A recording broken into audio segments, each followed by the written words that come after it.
337వ పాట పాపమునకు జీతము మరణం అనే పాట పాడుకుందాం. పాపమునకు జీతం మరణము, పాపమునకు జీతం మరణము, పాపమునకు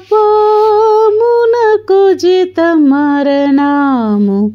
ఓ పాపి భయపడవా,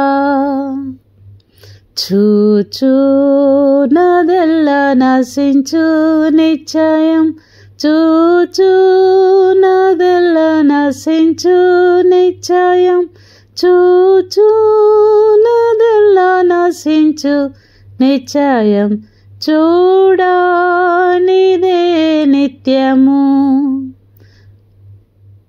యేసురాజు వచ్చును ఇంకా కొంతకాలమే, మోక్షమందు చేరుదుము. యేసురాజు వచ్చును ఇంకా కొంతకాలమే, మోక్షమందు చేరుదుము. లోకా సుఖము నమ్మకు నమ్మకు, లోకా సుఖము నమ్మకు నమ్మకు, లోకా సుఖము నమ్మకు నమ్మకు. ఆ ఇచ్చలు మాయమగు, నీ జీవము పోవు సమయమున, నీ జీవము పోవు సమయమున, నీ జీవము పోవు సమయమున. చిల్లిగవ్వ వెంటరాదు, యేసురాజు వచ్చును ఇంకా కొంతకాలమే, మోక్షమందు చేరుదుము. యేసురాజు వచ్చును ఇంకా కొంతకాలమే, మోక్షమందు చేరుదుము. నీ కాలమెల్లా వ్యర్థమగుచున్నది, నీ కాలమెల్లా వ్యర్థమగుచున్నది, నీ కాలమెల్లా వ్యర్థమగుచున్నది. లోకమాయలయందునా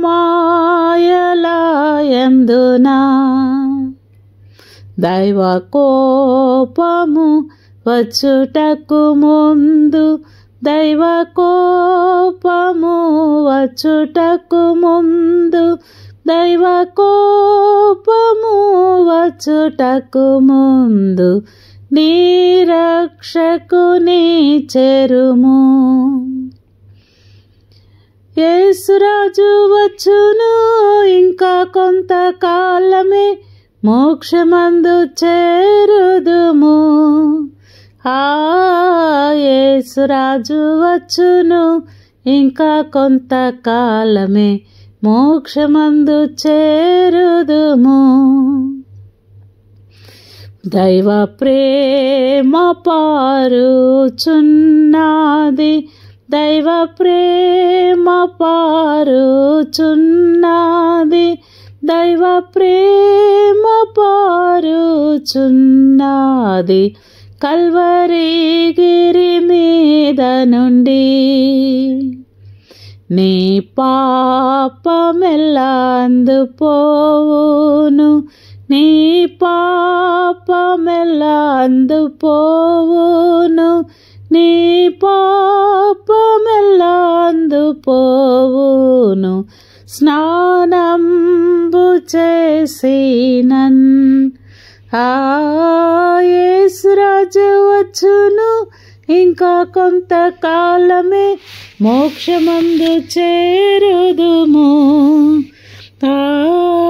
యేసురాజు వచ్చును ఇంకా కొంతకాలమే, మోక్షమందు చేరుదుము. మహాపాపినైనా నన్నును, మహాపాపినైనా నన్నును మహాపాపినైనా నన్నును నా మిత్రుడంగీకరించెన్. ఓ పాపి నీవు పరుగిడిరా, ఓ పాపి నీవు పరుగిడిరా, ఓ పాపి నీవు పరుగిడిరా, దేవా దీవెనలా పొందుము. యేసు రాజు వచ్చును, ఇంకా కొంతకాలమే మోక్షమందు చేరుదుము. యేసు రాజు వచ్చును, ఇంకా కొంతకాలమే మోక్షమందు చేరుదుము. కష్ట దుఃఖములెక్కువాగుచో, కష్ట దుఃఖములెక్కువాగుచో, కష్ట దుఃఖములెక్కువాగుచో, ఇష్టడేసుని విడను. సిగ్గులేక చేరుదు నాయన చెంత, సిగ్గులేక చేరుదు ఆయన చెంత, సిగ్గులేక చేరుదు ఆయన చెంత, ఎప్పుడు వసింతును. యేసు రాజు వచ్చును, ఇంకా కొంతకాలమే మోక్షమందు చేరుదుము. యేసు రాజు వచ్చును, ఇంకా కొంతకాలమే మోక్షమందు చేరుదుము.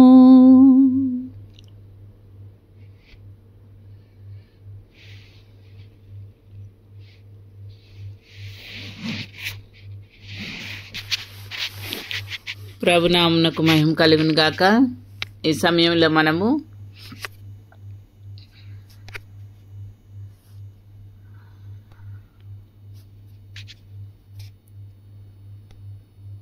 యోహాను సువార్త 4వ అధ్యాయం, యోహాను సువార్త 4వ అధ్యాయము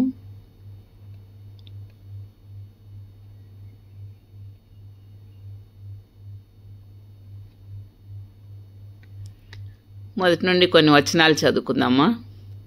యోహాను కంటే యేసు ఎక్కువ మందిని శిష్యులనుగా చేసుకుని వారికి బాప్తిసం ఇచ్చుచున్న సంగతి పరిసయ్యులు వినిరని ప్రభువునకు తెలిసినప్పుడు ఆయన యూదయా దేశం విడిచి గలిలయ దేశమునకు తిరిగి వెళ్ళెను. ఆయనను యేసే బాప్తిసం ఇయ్యలేదు, కానీ ఆయన శిష్యులు ఇచ్చుచుండిరి. ఆయన సమరయ మార్గమున వెళ్ళవలసి వచ్చెను కనుక యాకోబు తన కుమారుడైన యోసేపుకిచ్చిన భూమి దగ్గర ఉన్న సమరయలోని సుకారను ఒక ఊరికి వచ్చెను. అక్కడ యాకోబు బావి ఉండెను కనుక యేసు ప్రయాణం వలన అలసి ఉన్న రీతినే ఆ బావి వద్ద కూర్చుండెను. అప్పటికి ఇంచుమించు 12 గంటలాయెను.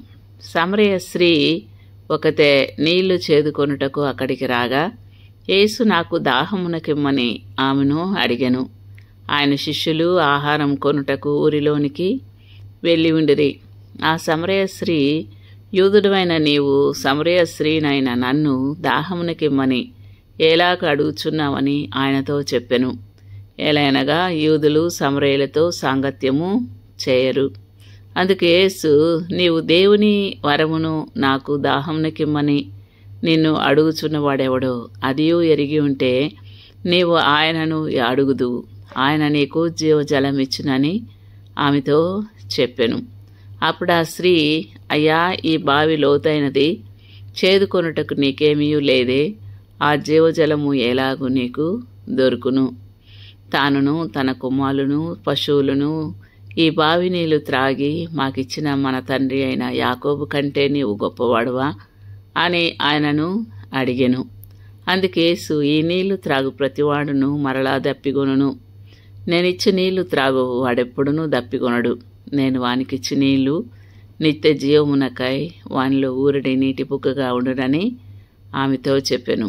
ఆ స్త్రీ ఆయనను చూచి అయ్యా, నేను దప్పికొనకుండునట్లును చేదుకొనుటకింత దూరం రాకుండానట్లును ఆ నీళ్లు నాకు దయచేయమని అడగగా, యేసు, నీవు వెళ్ళి నీ పెనిమిటిని పిలుచుకొని ఇక్కడికి రమ్మని ఆమెతో చెప్పెను. ఆ స్త్రీ, నాకు పెనిమిటి లేడనగా, యేసు ఆమెతో, నాకు పెనిమిటి లేడని నీవు చెప్పిన మాట సరియే. నీకు 5 పెనిమిట్లుండ్రి, ఇప్పుడు ఉన్నవాడు నీ పెనిమిటి కాడు. సత్యమే చెప్పితివనెను. అప్పుడు ఆ స్త్రీ, అయ్యా, నీవు ప్రవక్తవని గ్రహించుచున్నాను. మా పితరులు ఈ పర్వతమందు ఆరాధించిరి, కాని ఆరాధింపవలసిన స్థలము యెరూషలేములో ఉన్నదని మీరు చెప్పుదురని ఆయనతో అనగా, యేసు ఆమెతో ఇట్లనెను, అమ్మా, ఒక కాలం వచ్చుచున్నది, ఆ కాలమందు ఈ పర్వతం మీదనైనను యెరూషలేములోనైనను మీరు తండ్రిని ఆరాధింపరు. నా మాట నమ్ముము. మీరు మీకు తెలియని దానిని ఆరాధించువారు, మేము మాకు తెలిసిన దానిని ఆరాధించువారం. రక్షణ యూదుల్లో నుండియే కలుగుచున్నది. అయితే యథార్థముగా ఆరాధించువారు ఆత్మతోనూ సత్యముతోనూ తండ్రిని ఆరాధించు కాలం వచ్చుచున్నది, అది ఇప్పుడునూ వచ్చే ఉన్నది. తన్ను ఆరాధించువారు అటివారే కావాలనని తండ్రి కోరుచున్నాడు. దేవుడు ఆత్మ గనుక ఆయనను ఆరాధించువారు ఆత్మతోనూ సత్యముతోనూ ఆరాధింపవలనెను. ఆ స్త్రీ ఆయనతో, క్రీస్తనబడిన మెస్సియా వచ్చునని నేను ఎరుగుదును. ఆయన వచ్చినప్పుడు మాకు సమస్తమును తెలియజేయనని చెప్పగా, యేసు, నీతో మాట్లాడుచున్న నేనే ఆయనని ఆమెతో చెప్పెను. ఇంతలో ఆయన శిష్యులు వచ్చి ఆయన స్త్రీతో మాట్లాడట చూచి ఆశ్చర్యపడిరి, కాని నీకేమి కావాలనని ఆయనను, ఈమెతో ఎందుకు మాట్లాడుచున్నావు అని ఆయనను ఎవడనూ అడగలేదు.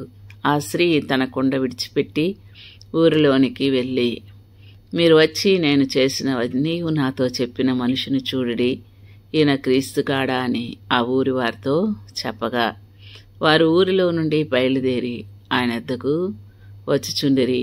ఆలోగా శిష్యులు, బోధకుడా, భోజనం చేయమని ఆయన్ని వేడుకొనిరి. అందుకు ఆయన, భుజించుటకు మీకు తెలియని ఆహారం నాకు ఉన్నదని వారితో చెప్పగా, శిష్యులు ఆయన భుజించుటకు ఎవడైనా ఏమైనాను తెచ్చనేమో అని ఒకనితోపుడు చెప్పుకొనిరి. యేసు వారిని చూచి, నన్ను పంపిన వాని చిత్తం నెరవేర్చుటయు ఆయన పని తుదముట్టించుటయు నాకు ఆహారమై ఉన్నది. ఇంక 4 నెలలైన తర్వాత కోతకాలం వచ్చునని మీరు చెప్పుదురు గదా. ఇదిగో, మీ కన్నులెత్తి పొలములను చూడిడి, అవి ఇప్పుడే తెల్లబారి కోతకు వచ్చి ఉన్నదని మీతో చెప్పుచున్నాను. విత్తువాడును కోయువాడును కూడా సంతోషించినట్లు కోయువాడు జీతము పుచ్చుకొని నిత్య జీవార్థమైన ఫలము సమకూర్చుకొనుచున్నాడు. విత్తువాడొకడు కోయువాడొకడు అన్నమాట ఈ విషయంలో సత్యమే. మీరు దేన్ని గురించి కష్టపడలేదో దాన్ని కోయుటకు మిమ్మల్ని పంపితిని. ఇతరులు కష్టపడి మీరు వారి ఫలములో ప్రవేశించున్నారని చెప్పెను. నేను చేసినవన్నీ నాతో చెప్పినని సాక్ష్యమిచ్చిన స్త్రీ యొక్క మాటను బట్టి ఆ ఊరిలోని సమరయులలో అనేకులు ఆయనందు విశ్వాసముంచిరి. ఆ సమరయులు ఆయన వద్దకు వచ్చి తమ యొద్ద ఉండుమని ఆయనను వేడుకొనిరి కనుక ఆయన అక్కడ 2 దినములుండెను. ఆయన మాటలు వినినందున ఇంకను అనేకులు నమ్మి ఆ స్త్రీని చూచి, ఇక మీదట నీవు చెప్పిన మాటను బట్టి కాక మా మట్టుకు మేము విని ఈయన నిజంగా లోకరక్షకుడని తెలుసుకొని నమ్ముచున్నామనిరి. ఆ 2 దినములైన తర్వాత ఆయన అక్కడి నుండి బయలుదేరి గలిలయకు వెళ్ళెను. ఎందుకనగా ప్రవక్త స్వదేశంలో ఘనత పొందరని యేసు సాక్ష్యమిచ్చెను. గలిలయులు కూడా ఆ పండుగకు వెళ్ళువారు కనుక యెరూషలేములో పండుగ సమయమున ఆయన చేసిన కార్యములన్నీ వారు చూచినందున ఆయన గలిలయకు వచ్చినప్పుడు వారు ఆయనను చేర్చుకొనిరి. తాను నీళ్లు ద్రాక్షరసముగా చేసిన గలిలయలోని కానాకు ఆయన తిరిగి వచ్చెను. అప్పుడు కపెర్నహూములో ఒక ప్రధాన కుమారుడు రోగి అయి ఉండెను. యేసు యూదయ నుండి గలిలయకు వచ్చినని అతడు విని ఆయన వద్దకు వెళ్ళి, తన కుమారుడు చావ సిద్ధమై ఉండెను గనుక ఆయన వచ్చి అతన్ని స్వస్థపరచవలని వేడుకొనెను. యేసు సూచక్రియలను మహత్కార్యములను చూడకుంటే మీరు ఎంత మాత్రం నమ్మరని అతనితో చెప్పెను. అందుకు ఆ ప్రధాని, ప్రభా, నా కుమారుడు చావక మునిపే రమ్మని ఆయనను వేడుకొనెను. యేసు, నీ వెళ్ళుము, నీ కుమారుడు బ్రతికి ఉన్నాడని అతనితో చెప్పగా ఆ మనుషుడు యేసు తనతో చెప్పిన మాట నమ్మి వెళ్ళిపోయాను. అతడు ఇంకా వెళ్ళుచుండగా అతని దాసులు అతనికి ఎదురుగా వచ్చి అతని కుమారుడు బ్రతికి ఉన్నాడని తెలియజెప్పిరి. ఏ గంటకు వాడు బాగుపడసాగాను అని వారిని అడిగినప్పుడు వారు నిన్న 1 గంటకు జ్వరము వానిని విడిచినని అతనితో చెప్పిరి. నీ కుమారుడు బ్రతికున్నాడని యేసు తనతో చెప్పిన గంట అదే అని తండ్రి తెలుసుకున్నాను గనక అతడును అతని ఇంటి వారందరూ నమ్మిరి. ఇది యేసు యూదయ నుండి గలిలయకు వచ్చి చేసిన 2వ సూచక క్రియ. ప్రింగల తండ్రి, చదువుకున్న లేఖన భాగాల నుండి దేవా నాతో మాతో మాట్లాడుతూ రావాల్సిందిగా ప్రార్థిస్తున్నాం. దేవా కరుణించయ్యా, కృప చూపించుము. ఆ సమరయ స్త్రీని దర్శించిన దేవుడు ఉదయకాల సమయంలో నన్ను మమ్మల్ని దర్శించు. యేసు ప్రభు నామములో వేడుకొనుచున్నాం తండ్రి, ఆమేన్. ప్రభునామమునకు మహిమ కలుగును గాక. ఈ సమయంలో మరి యేసుక్రీస్తు ప్రభువారు ఆయన రాత్రి అంతా కూడా తండ్రితో గడిపి మరి పగలంతా కూడా ఆయన మేలు చేయుచు సంచరించుచుండెను అని రాయబడి ఉంది. కాబట్టి అనేకులకు మేలు చేస్తూ అనేక రోగాలను బాగు చేస్తా అనేకులకు పరలోక రాజ్య మర్మాలను గురించి బయలుపరుస్తా అనేకులకు పరలోక రాజ్యం సమీపించింది, మారు మనసు పొందండి అంటూ ఆయన ప్రకటన చేస్తూ వచ్చారు. మరి ఇక్కడ ఒక రోజున యేసుక్రీస్తు ప్రభువారు ఆయన మరి ప్రయాణం చేత అలసిపోయి ఒక బావి దగ్గర కూర్చున్నాడు. అప్పటికి ఇంచుమించు 12 గంటలైందంట. ఇంచుమించు 12 గంటలు సుకారను బావి దగ్గర కూర్చున్నాడు. ఇది ఎక్కడుంది? సుకారను బావి ఆ యొక్క సమరయలో ఉంది. మరి అక్కడ బావి దగ్గరే వచ్చి కూర్చున్నాడు కదా. బావి దగ్గర కూర్చున్నప్పుడు ఆయనకు అసలు దాహము కానీ ఆకలి కానీ తర్వాత నిద్ర కానీ మనలాగా మనం శరీరం, మనం బలహీనలం, మనకు ఇవన్నీ అవసరమే. మరి ప్రభువుకు అవసరమా అని మనం అడగొచ్చు. కానీ యేసుక్రీస్తు ప్రభువారు కూడా ఆయన మనవలే దప్పికొన్నాడు, మనవలే ఆకలిగొన్నాడు, మనవలే యావత్ బాధలో ఆయన బాధనొందాడు. కాబట్టి మనలాగే అన్ని బాధలు ఆయన పడ్డాడు.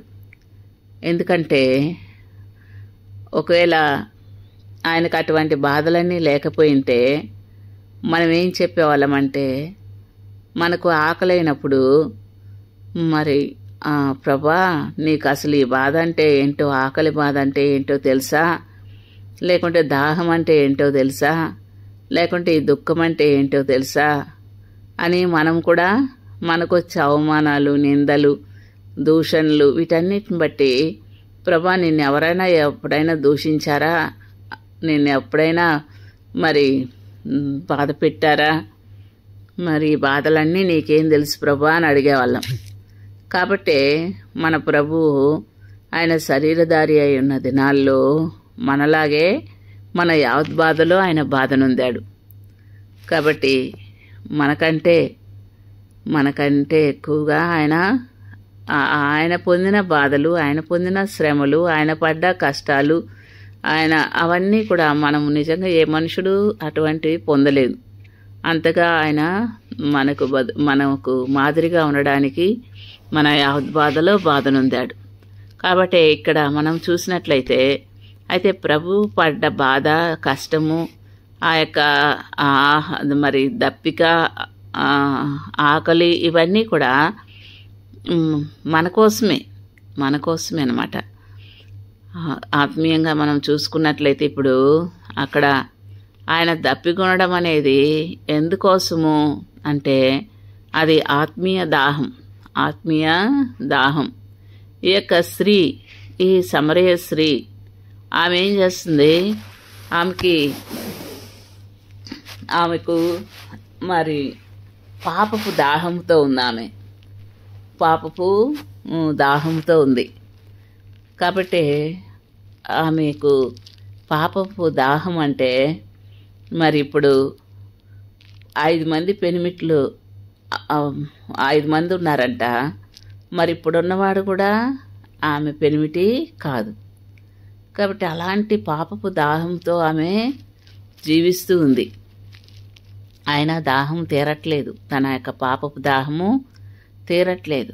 కాబట్టి ప్రభు ఆమె విషయమై ఎంతో మరి ఎంతో అలసిపోయినట్టుగా అక్కడ కూర్చున్నాడు, అలసిపోయినట్టు కూర్చున్నాడు. ఆమెను బట్టే మరి ఆ స్త్రీ రాగానే ఏమంటున్నాడు 7వ వచనంలో, ఆమెను యేసు నాకు దాహమునికిమ్మని ఆమెను అడిగాను. దాహమునికిమ్మని ఆమెను అడిగాను. ఆమె రాగానే అడుగుతున్నాడు. ఆమె చేదుకొనడానికి అక్కడికి రాగానే అడుగుతున్నాడు. మరి ఆయన నిజంగా దాహం కొనింటే ఆయన ఆమె ఆ యొక్క చేదిన తర్వాత, బావిలో ఉండే నీళ్లు చేదిన తర్వాత ఆ నీళ్లు చూసి అడిగుండొచ్చు. కానీ అలా అడగట్లేదు ప్రభు. ఆమె రాగానే ఇంకా అసలు చేదనే లేదు, నీళ్లు చేదనే లేదు. అప్పుడే ప్రభు ఏమంటున్నాడు, నాకు దాహమునకు నీళ్ళు ఇమ్మని అడుగుతున్నాడు. మరి ఇప్పుడు సమరయ స్త్రీ ఏమంటుంది, ఏంటయ్యా నువ్వు యూదుడిలా కనపడుతున్నావు, యూదుడవైన నీవు సమరయ స్త్రీవైనా నన్ను దాహమునకిమ్మని ఎలాగడుగుతున్నావని ఆయనతో చెప్పెను. ఏలయనగా యూదులు సమరయులతో సాంగత్యము చేయరు. అంటే మరి సమరయులు అంటే ఎవరంటే యూదులు అన్యజనులు. వారి వివాహం ఆడితే వారికి పుట్టిన పిల్లల్ని సమరయులు అంటారు. కాబట్టి ఇప్పుడు యూదులు సమరయులతో సాంగత్యము చేయరు. కాబట్టి ఈ యొక్క ప్రభువును చూసినప్పుడు ఆమె కనుక్కుంటుంది, ఆయన అచ్చము యూదుడే. ఆయన యొక్క మరి వే ఆఫ్ డ్రెస్సింగ్, తను ధరించుకున్నటువంటి ఆ యొక్క బట్టలు, తన యొక్క వైఖరి, తన రూపము, యూదులు చాలా ప్రత్యేకంగా ఉంటారు. మరి అవన్నీ చూసినప్పుడు ఈమె నువ్వు యూదుడిలాగున్నావు, సమరయ స్త్రీ అయినటువంటి నన్ను సమరయ స్త్రీ నన్ను దాహానికి నువ్వు నీళ్ళు అడుగుతున్నావు ఏంటి అని అడుగుతుంది. మరి ఇక్కడ మనము ఒక పాఠం నేర్చుకోవాల్సింది ఏమంటే, మనం ఎవరము, మనము అన్యజనులం. ఒకప్పుడు మనం కూడా మరి అస్సలు ఇంకా సమరయులం కూడా కాదు, అన్యజనులం. అలాంటి అన్యజనులైనటువంటి మనల్ని కూడా దేవుడు ఏం చేశాడు, ఆయన బిడ్డలుగా మనల్ని చేసుకున్నాడు. ఇప్పుడు మనం ఎవరమయ్యాం, మనము దేవుని పిల్లలమయ్యాం. యేసుక్రీస్తు ఎవరు, యూదుడు. కాబట్టి మనం కూడా ఆ యొక్క యూదా వంశంలో చేర్చబడ్డాం. కాబట్టి మనల్ని చూసినప్పుడు కూడా క్రైస్తవులు అన్నప్పుడు మన యొక్క వే ఆఫ్ డ్రెస్సింగ్ కూడా ప్రత్యేకంగా ఉండాలి. మన వైఖరి, మన మాటలు, మన యొక్క మనల్ని చూడగానే వీళ్ళు క్రైస్తవులు అనేటట్లు మన జీవిత విధానము ఉండాలి. కాబట్టి ఇప్పుడు పత్రికలు అన్నప్పుడు, క్రీస్తు పత్రికలు అన్నప్పుడు మనమే క్రీస్తు పత్రికలం. మనల్ని చూడగానే మన మాటల తీరు, మనము కూర్చునే విధానము, మనం నడిచే విధానము, మనం వేసుకునేటటువంటి బట్టలు, అవన్నీ కూడా అందులో ఒక ప్రత్యేకత ఉండాలి. క్రైస్తవులు అన్నప్పుడు ఒక గుర్తింపు ఉండాలి. అప్పుడే ఇతరులు మరి మనుషులం కదా, మనుషులు ఏం చేస్తారు, పై రూపాన్ని చూస్తారు. ఆ పై రూపం ఎట్టుంటే ఏమైందిలే, నా హృదయంలో యేసుప్రభు ఉన్నాడు కదా అనుకుంటే కుదరదు. కాబట్టి దేవుడు హృదయం చూస్తున్నాడు. మనుషులకు హృదయం కనపడట్లే, మనుషులకు హృదయం కనపడదు, పై రూపమే కనపడుతుంది. కాబట్టి మనుషులకి అభ్యంతర కారణంగా, లేకుంటే మరి మనము మన నోరారా నేను క్రైస్తవురాలను అని చెప్పుకునేటట్టు కాదు మనం ఉండవలసింది. మనము చూడగానే, ఒక డాక్టర్ను చూడగానే ఆయన కోట్ వేసుకొని వస్తుంటే, మరి అంతమందిలో హాస్పిటల్లో ఎంతోమంది ఉంటారు, మరి చక్కగా వాళ్ళు డ్రెస్అప్ చేసుకొని ఉంటారు. అయితే మరి ఎవరైతే కోట్ వేసుకొని ఉంటారో ఆయన చూసినప్పుడే మనం ఏమనుకుంటాం, అమ్మో ఈయన డాక్టరు అనుకుంటాం. మరి నర్సులు ఉంటారు, మరి అక్కడ ఎంతోమంది పేషెంట్లు లేకుంటే వేరే వేరే వాళ్ళు ఉంటారు, స్త్రీలు.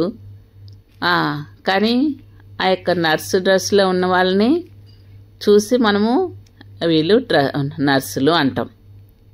కాబట్టి అలాగా మన యొక్క డ్రెస్ కోడ్ మనల్ని గురించి ఏం చెప్తుందమ్మా, వీళ్ళు క్రైస్తవులు అనే విధంగా మన జీవితాలు ఉండాలి.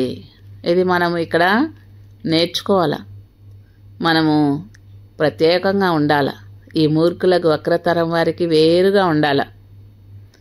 కాబట్టి ఈ యొక్క యూదులు సమరయులతో సాంగత్యము చేయరు.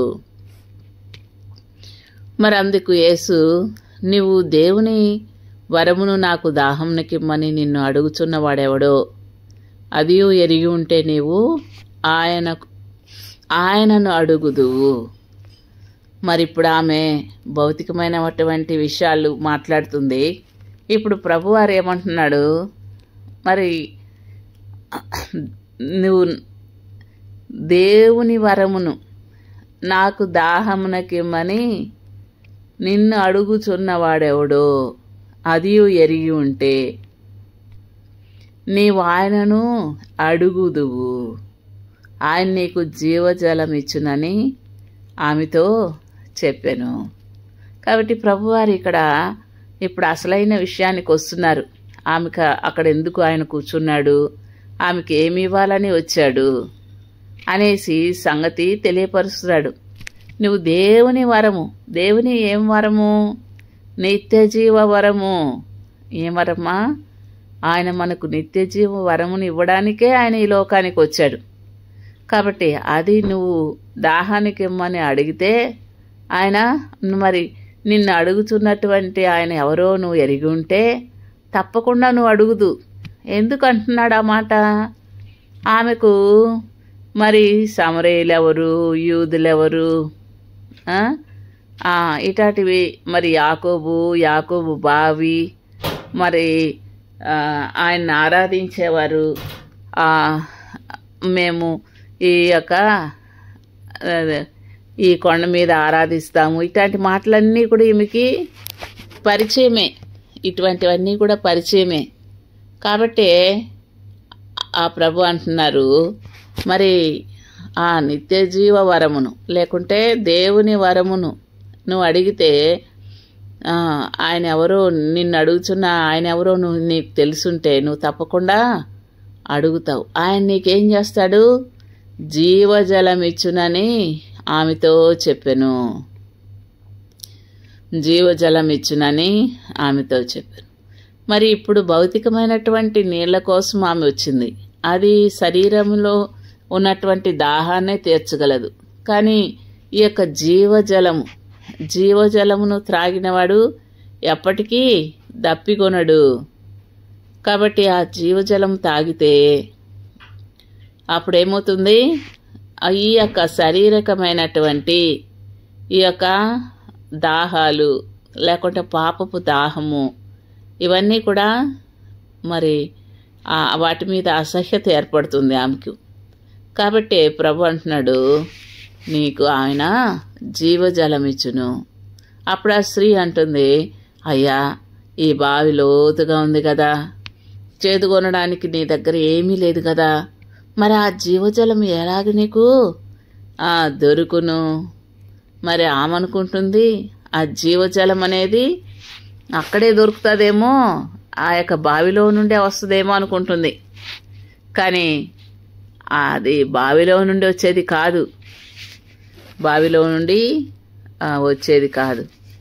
కాబట్టి ప్రకృతి సంబంధమైన మనుష్యుడు ఆయన మరి ఈ యొక్క దేవుని సంగతులు ఎరగడు.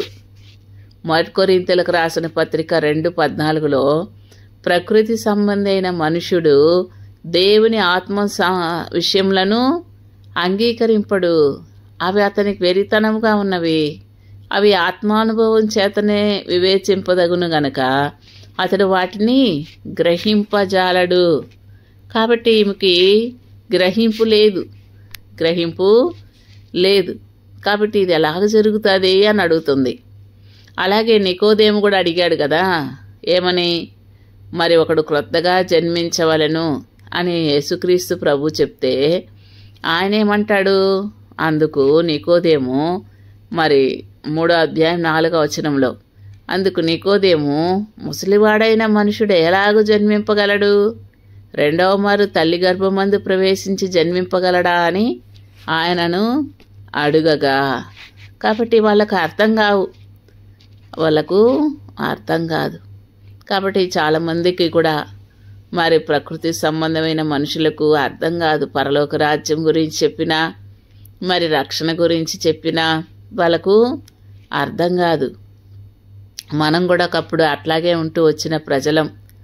దేవుడు మన మనోనేత్రాలు వెలిగించాడు కాబట్టే మనము ఆయన్ని అంగీకరించాము, ఆ నిత్య జీవ వరాన్ని పొందాం, ఆ జీవజలాన్ని త్రాగాం కనుకనే.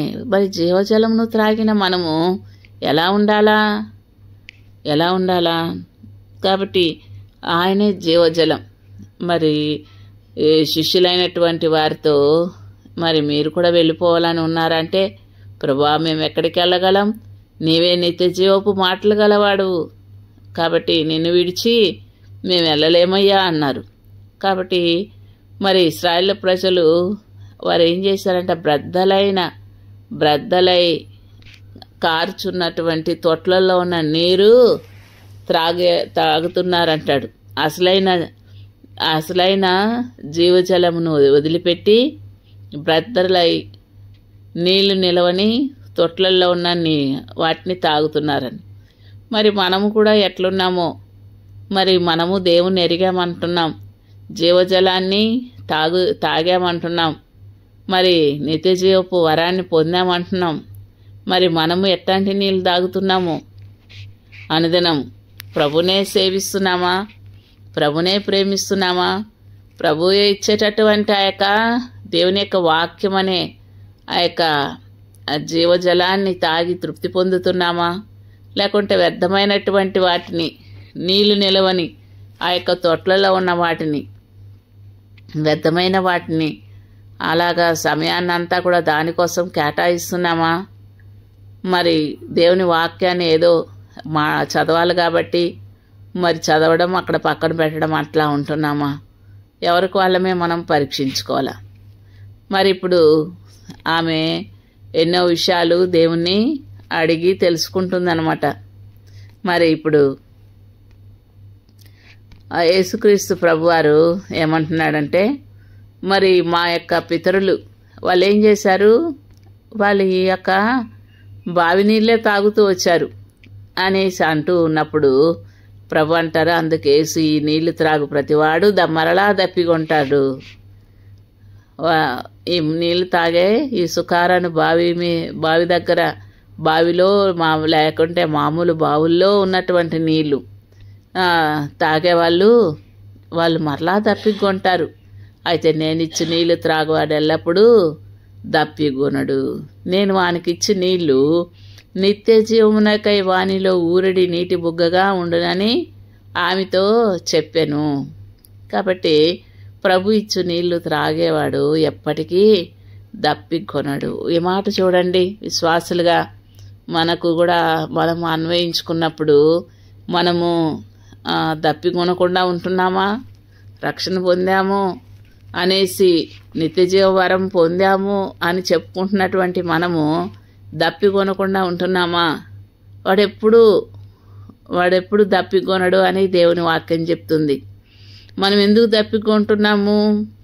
మనం సరిగా అనుదినము ఆ జీవవాక్యాన్ని మనము తాగట్లేదు, వాక్యము సరిగా చదవట్లేదు, చదిగా వినట్లేదు, సరిగా మన జీవితానికి అన్వయించుకోవట్లేదు. కాబట్టే మనము దప్పికొంటా ఉంటాం. కాబట్టి అది ఎట్లా ఉంటుందంట? ఊరిడి నీటి బుగ్గలాగా ఉంటుందంట. ఎప్పుడు ఉబుకుతూ ఉంటుంది, ఊరుతూ ఉంటుంది ఆ నీళ్ళు మన కడుపులో నుండి ఎప్పుడు ఊరుతూ ఉంటుంది. యోహాను సువార్త 6వ అధ్యాయము 35వ వచనంలో చూస్తే, అందుకు యేసు వారితో ఇట్లా, నేను జీవాహారము నేనే, నా యొద్దకు వచ్చేవాడు ఏమాత్రమును ఆకలి కొనడు. మనకెందుకు ఆకలిగా ఉంది? మనకెందుకు దప్పిగ్గా ఉంది? మనం ఎందుకు పదే పదే అలాగ అయిపోతున్నామంటే, మరి మనము దేవుని వాక్యాన్ని సరిగా చదవట్లేదు అని అర్థం. కాబట్టి మనం జాగ్రత్త పడాలి. దేవుడు మనకు ఎలాంటి జీవితాన్ని ఇవ్వడానికి ఇష్టపడ్డాడంటే, గొర్రెలకు జీవము కలుగుటకు, అది సమృద్ధిగా కలుగుటకు నేను వచ్చితునని మీతో నిశ్చయముగా చెప్పుచున్నాను. కాబట్టి గొర్రెలమైన మనకు జీవము కలుగజేయడానికి, సమృద్ధి అయిన జీవాన్ని కలుగుటకు ఆయన మన కోసమై ఆయన వచ్చి ప్రాణం ఇచ్చాడు. కాబట్టి మనం ఏం చేయాలా? ఇది మనం ఎప్పుడు కూడా మరి ఎరిగి కృతజ్ఞత కలిగి ఉండాల, జాగ్రత్త కలిగి ఉండాల. ప్రభు యొక్క వాక్యం ఎలాంటిది? ప్రభు యొక్క వాక్యము ఎలాంటిదంటే, మరి ప్రభు వాక్యము మరి అగ్ని వంటిది. ప్రభు వాక్యము ఎలాంటిది? అగ్ని వంటిది. ప్రభు వాక్యము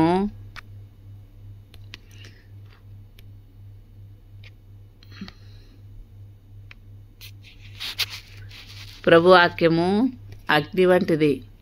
ప్రభు వాక్యము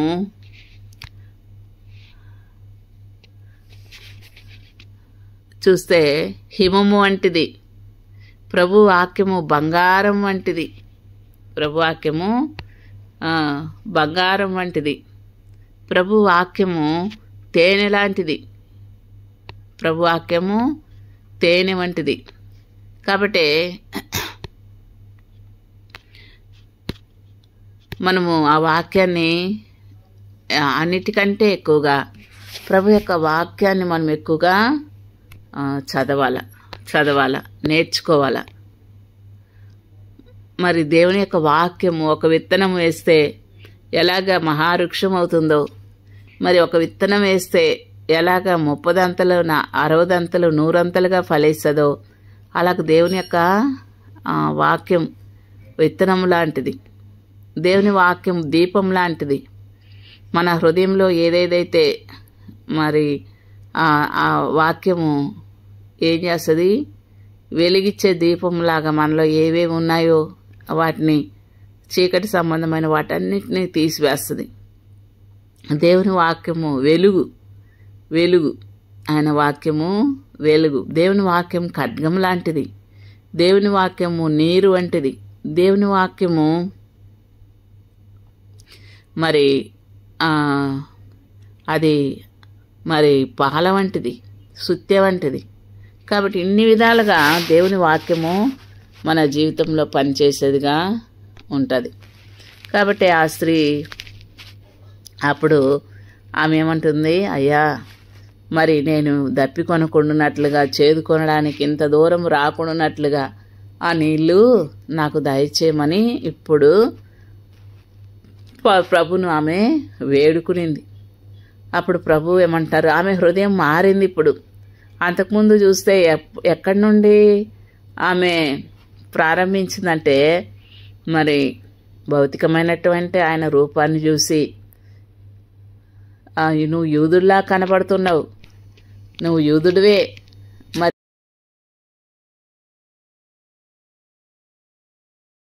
ఆమె ఇప్పుడు చివరికి ప్రభు చెప్పే మాటలు అవన్నీ కూడా విన్న తర్వాత ఇప్పుడు ఆ మనసు మారిపోయి ఏమంటుంది,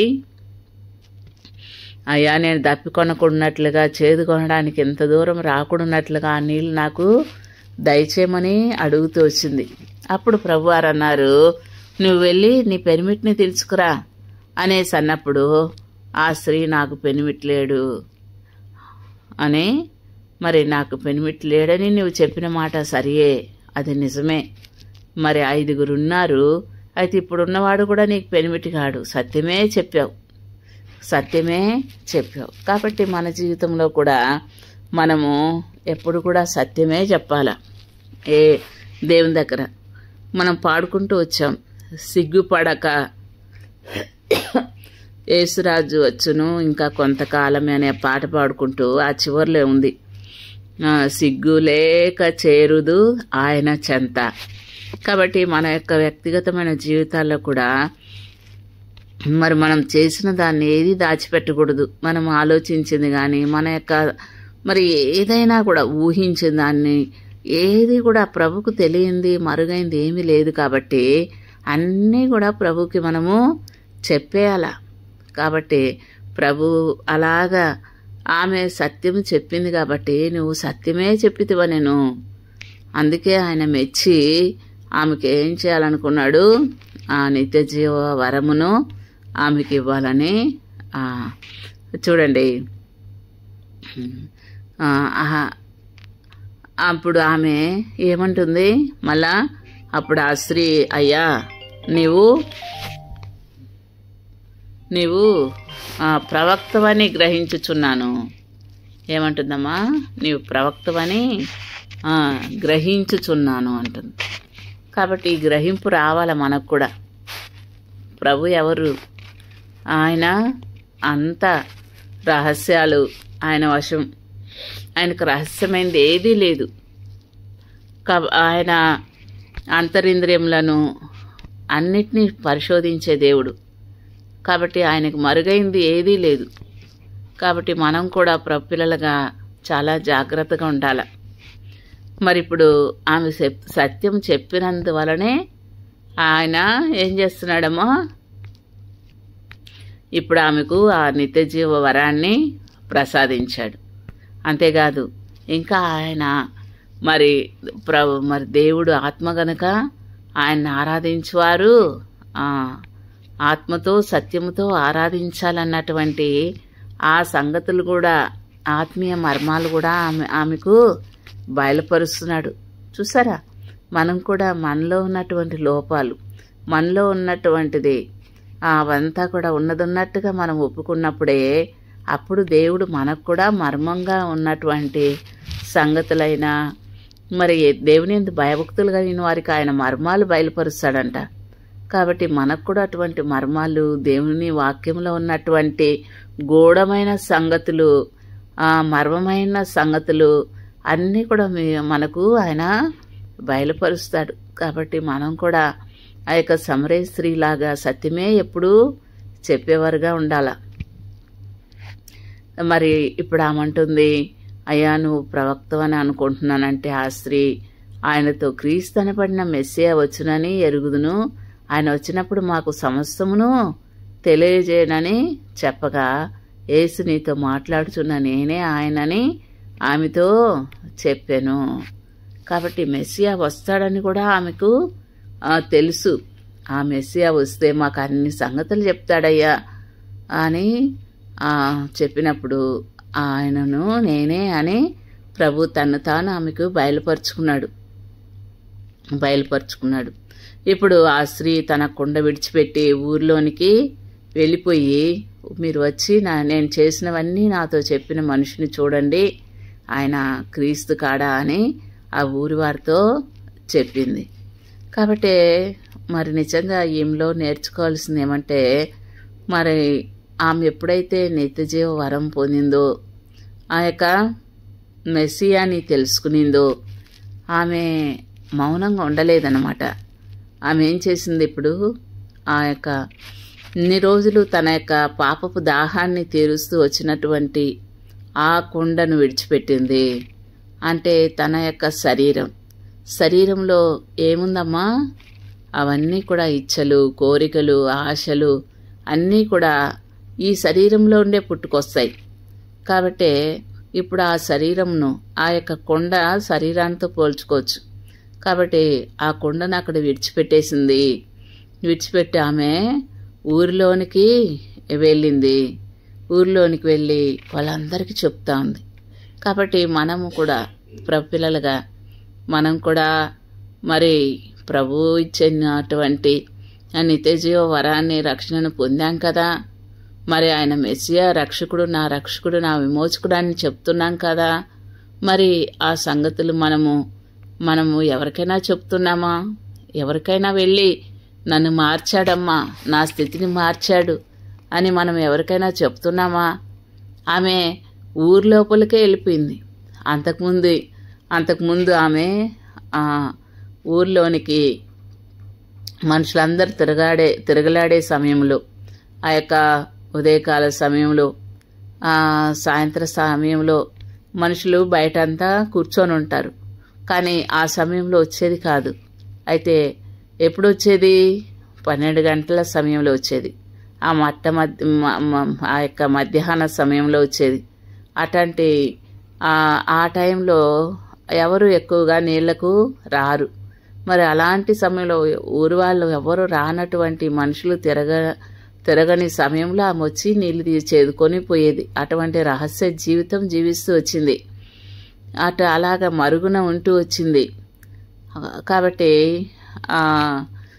ఆ యొక్క చీకట్లో నడిచేవారు, వెలుగు దగ్గరికి రారు వారు. అలాగా ఆమె ఒకప్పుడు చీకట్లో ఉంటూ వెలుగు దగ్గర రాకుండా ఉంటూ వచ్చిన ఆమె ఇప్పుడు ఏం చేస్తుంది? ఆ యొక్క కుండని విడిచిపెట్టిన తర్వాత ఆమె ఊరిలోనికి వెళ్ళింది. కాబట్టి ఆ ఊరిలో ఉన్న వారందరి దగ్గరికి వెళ్ళి మరి వాళ్ళకి చెప్తూ వచ్చింది, రండి నా సంగతి చెప్పిన అతను క్రీస్తు కాడా అని ఆ ఒక్క మాటే ఆమె చెప్పింది. కాబట్టి మన యొక్క మనం నిజంగా ఇలాంటి మార్పు మనలో వచ్చిందా? మనం వస్తే మనము నిజంగా మౌనంగా ఉండం. మనం ఏం చేస్తాము? మనము ఎప్పుడు చూసినా మన యొక్క సొంత పనులు వీటిని చూసుకుంటా అలా ఉండం. ఏం చేస్తాం? ప్రభు గురించి పోయి చెప్పేవారుగా ఉంటాం. కాబట్టి మనం కూడా మరి యొక్క సమరయ స్త్రీ ద్వారా ఈ పాఠం నేర్చుకోవాలా. మనం వెళ్ళాలా. మరి ఎంతమందికి మరి ఆ యొక్క ముక్తి లేకుంటే రక్షణ లేకుంటే పరలోక రాజ్యమును గురించి, ఆ రక్షణను గురించి ఎంతమందికి తెలియదు. ఈయనే లోకరక్షకుడని ఎంతమందికి తెలియదు. మనం వెళ్ళి వాళ్ళకు ఈ యొక్క సంగతి, ఈ సత్యాన్ని వాళ్ళకు మనము చెప్పాల. మీరు వెళ్ళండి, మీరు సర్వలోకానికి వెళ్ళి సర్వ సృష్టికి సువార్తను చెప్పండి. నమ్మిన వారికి రక్షణ, నమ్మని వారికి శిక్ష అని ఉంది కదా. కాబట్టి మనం వెళ్తున్నామా? ఆ యొక్క 4 గుడ్డివారు, లెప్రసీ, ఆ యొక్క కుష్ఠరోగులు ఏం చేశారమ్మా? వారు ఇది శుభవర్తమాన దినం, మనం చెప్పకుండా ఉండకూడదు అని వాళ్ళు వెళ్ళి షోమ్రోన్ అంతా కూడా చెప్తూ వచ్చారు. కాబట్టి మనం కూడా మౌనంగా ఉండకూడదు. మనకంటూ దేవుడు వారంలో ఒక్కరోజు సువార్తను ప్రకటించే దినముగా మనకిచ్చాడు. కాబట్టి ఇంకా రాను ఇంకా ఎట్లాంటి గడ్డు రోజులు వస్తాయో, కాబట్టి మనం వెళ్ళాలా, ప్రభు యొక్క సువార్తను ప్రకటించాల. కాబట్టి ఈ రోజున మనకు సువార్త ఉంది. దయచేసి మీరందరూ కూడా రండి, ప్రార్థించి రండి. మరి ప్రభు సమరయ స్త్రీకి తోడుగా ఉన్న దేవుడు, సమరయ స్త్రీ మాట విని అనేకులు ఆ యొక్క దేవుని రాజ్యంలోనికి చేర్చబడ్డారు. అలాగా మనకు కూడా ప్రభువు సహాయం చేయనుగాక. ప్రార్థన చేసుకుందాం. మా ప్రేమ కలిగిన తండ్రి, పరిశుద్ధుడగు దేవా, యేసు ప్రభు నామములో వందనాలు చెల్లిస్తున్నాం. ఈ యొక్క తండ్రి ఉదయకాల సమయంలో మీరు మా గమనంలోనికి తీసుకొచ్చిన లేఖన భాగాలను బట్టి మీకు వందనాలు చెల్లిస్తున్నాం. పరిశుద్ధ తండ్రి, ఏదైతే విన్నామో అది తండ్రి మా యొక్క వ్యక్తిగతమైన జీవితానికి అన్వయించుకోవడానికి సహాయం చేయము తండ్రి. మరి ఎన్నోసార్లు ప్రభా సమరయ స్త్రీ గురించి వింటూనే ఉన్నాం, కానీ దయల తండ్రి ఆమె వంటి మాదిరి జీవితము దేవా నా మట్టుకైతే నేను కలిగి ఉండట్లేదని ఒప్పుకుంటూ వస్తున్నాను. దయతో నన్ను క్షమించుము. అటువంటి ఆశ మరి మా ప్రభా ఈయనే లోకరక్షకుడని తండ్రి ప్రజలకు తెలియపరచడానికి దేవా మీరే నాకు సహాయం చేయవలసిందిగా నీ పాదాలు పట్టుకొని బ్రతిమాలుకుంటూ వస్తున్నాను తండ్రి. అలా అటువంటి ఆశను పుట్టించయ్యా నాలో. దయల తండ్రి నశించే ఆత్మల విషయమై నాకు భారం ఇవ్వండి ప్రభా, సహాయం చేయి ప్రభా. దయ తండ్రి వారు నిత్య నాశనానికి నరకానికి వెళ్ళిపోయేవారుగా ఉంటున్నారు ప్రభా. దయతో నా ప్రియమైన తండ్రి దయలా దేవా మీరు మరి ప్రభా ఒక దుర్మార్గుడు తన దుర్మార్గతను బట్టి చనిపోతే వాని విషయమై ప్రభువాని మమ్మల్ని లెక్కడిగే దేవుడుగా ఉన్నారయ్యా. కాబట్టి దయతో మా ప్రియమైన తండ్రి మేము నా ప్రియమైన తండ్రి అటు రీతిలో ఉండకుండా దయతో కరుణిస్తూ రావాల్సిందిగా నీ పాదాలు పట్టుకొని బ్రతిమాలుకుంటూ వస్తున్నాం తండ్రి. మీరు ఒకరోజు మమ్మల్ని లెక్కడిగే దేవుడుగా ఉన్నారయ్యా. మీరే దయచేసి నా ప్రభా మమ్మల్ని ఆత్మీయంగా బలపరచండి ప్రభా, సహాయం చేయండి తండ్రి. మరి ప్రభా సువార్త ప్రకటించి వారి పాదములు ఎంతో సుందరములని సెలవిచ్చారు. అంతేకాకుండా అనుదినము నీ రాజ్య సువార్తను మేము ప్రకటించాలని మీరు మా ప్రభా 96వ అధ్యాయము కీర్తన 4వ వచనంలో సెలవిచ్చారు ప్రభా. అంతేకాదు నాయన సువార్త ప్రకటించు వారి ఆ యొక్క స్త్రీలు మహాసైన్యంగా ఉన్నారని సెలవిస్తున్నారు ప్రభా. దయల తండ్రి అలాంటి ఉద్యమం దేవా మీరు తీసుకురావాల్సిందిగా ప్రార్థిస్తున్నాం తండ్రి. దేవా కృప చూపించయ్యా. దయగల తండ్రి నాయన ఇప్పటికే ఎన్నో విధాలుగా తండ్రి ఎన్నో ప్రభా గ్రామాలు, పట్టణాలు, దేశాలు సువార్తకు తలుపులు మూయబడ్డాయి ప్రభా. దయచేసి ఎక్కడైతే తలుపులు తీయబడిందో ఆ స్థలాలకు మేము వెళ్ళి నీ యొక్క రాజ్య సువార్తను ప్రకటించడానికి మాకు సహాయం చేస్తూ రావాల్సిందిగా ప్రార్థిస్తూ మమ్మల్ని మీ దయగల హస్తాలకు అప్పగిస్తూ ఇదనమంతా తోడైందని మాకు విరోధంగా రూపించబడిన ఈ ఆయుధ వర్ధలకుండా నిర్మూలపరచండి. ఆ యొక్క ప్రభా ఐగుప్తులోండి కనానుకు వెళ్తున్నప్పుడు దయగల తండ్రి ఒక కుక్క కూడా నాలుక ఆడించలేదు అన్న చెప్పినటువంటి ఆ మాట ప్రకారం దయల తండ్రి అలాగా ప్రభా స్వార్థకు విరోధంగా ఉన్నటువంటి వారు ఎవ్వరు కూడా అక్కడ ఉండకుండానట్లుగా యేసుక్రీస్తు నామములో వారందరినీ పారద్రోలు నాయన. యేసు నామములో ప్రభా మీరే దయగల తండ్రి ఎవరిని ఏర్పాట్లోని చిత్తంలో ఉన్నారో అటువంటి వారందరూ అక్కడ ఉండడానికి దేవా వారిని మాట వినేటట్టుగా వారి హృదయాలు తెరుస్తూ రావాల్సిందిగా ప్రార్థిస్తున్నాం. దయల తండ్రి నీ వాక్యము ఎంతో శక్తి కలిగింది నాయన. నీ వాక్యంలో వెలుగుంది ప్రభా. కాబట్టి సువార్త ప్రకాశం ద్వారా వారందరూ కూడా నీ వెలుగులోనికి వచ్చి మీరే మెస్సియా అని రక్షకుడు అని ఎరిగి నిత్య జీవానికి వారసులయ్యేటట్టుగా సహాయం చేస్తూ రావాల్సిందిగా ప్రార్థిస్తూ వందనాలు చెల్లిస్తూ మమ్మల్ని మీ దయగల హస్తాలకు అప్పగిస్తూ యేసు ప్రభు నామములో ప్రార్థించి స్తుతించి వేడుకొంచున్నాం తండ్రి. ఆమేన్.